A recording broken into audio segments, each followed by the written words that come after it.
Hey everyone, Anthony, you're not alone. It's been a while.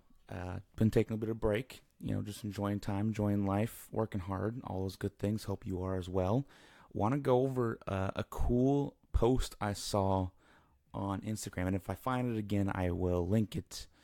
But the words are what the most important part, and I think it's hilarious that most of us don't do this or don't look at our life in this way, and instead we try to force what isn't meant to be. And the quote verbatim, I don't quite remember, but it goes something along the lines of continuously, edit your life ruthlessly and continuously, and to the point of saying, it's literally that simple: edit your life continuously and ruthlessly, and then it goes into saying it's your masterpiece after all, and that's the big piece right there, and that's where I think a lot of people they lose touch with the moment, with what they're doing now, because they're imagining parts of things that don't exist.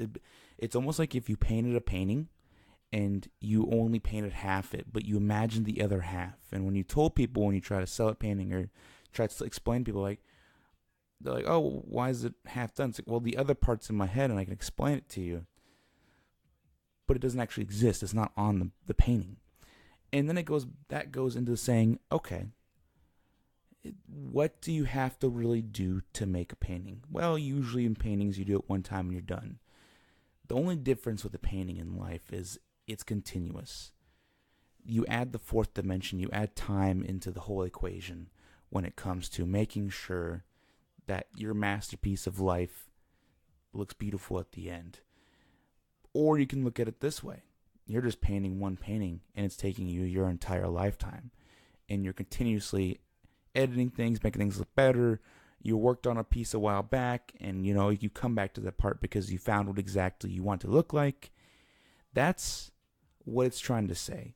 And it's so huge to edit ruthlessly and continuously, because any moment in your life, if you're not enjoying it, or if it's not impacting you a good way, or if you're not, even if you're not growing in little bits, I get it. Not every moment's amazing and great. But if on the overall, your job, your relationship, what your hobbies are, what you're doing at night, if they aren't helping you grow, succeed, or be happy. And I'm not talking about like instant gratification. I'm talking like actual happiness.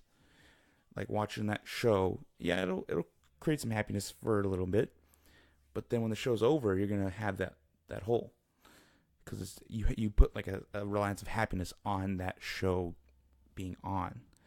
So take those words into deep thought. Just think about them. Just listen to your mind think about those words. And I'll say it again real slowly. Edit your life continuously and ruthlessly.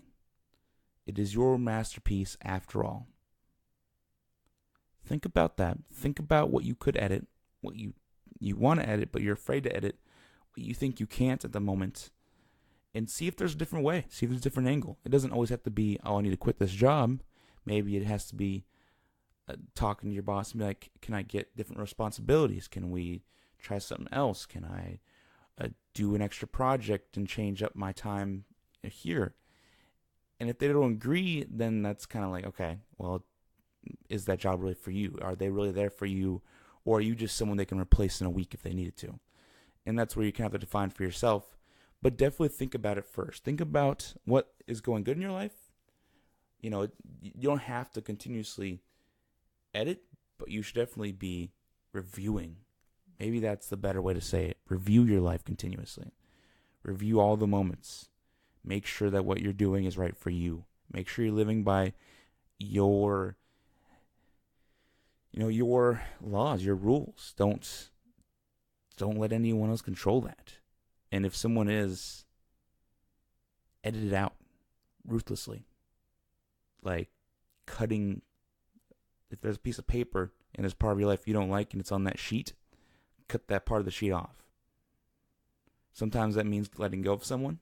Accept who they are, love them, but tell them, you're not part of what I need. If it's a job you don't like, accept that's how it is, accept that's what the job is, and say, there's another opportunity for me out there. I am ready for the next opportunity. Say those things. Find what you need. Enjoy life. You're not alone. I'm always going through the same thing as everything I talk about is something I've thought about probably in the last month. It's Anthony. I'll talk to you all soon.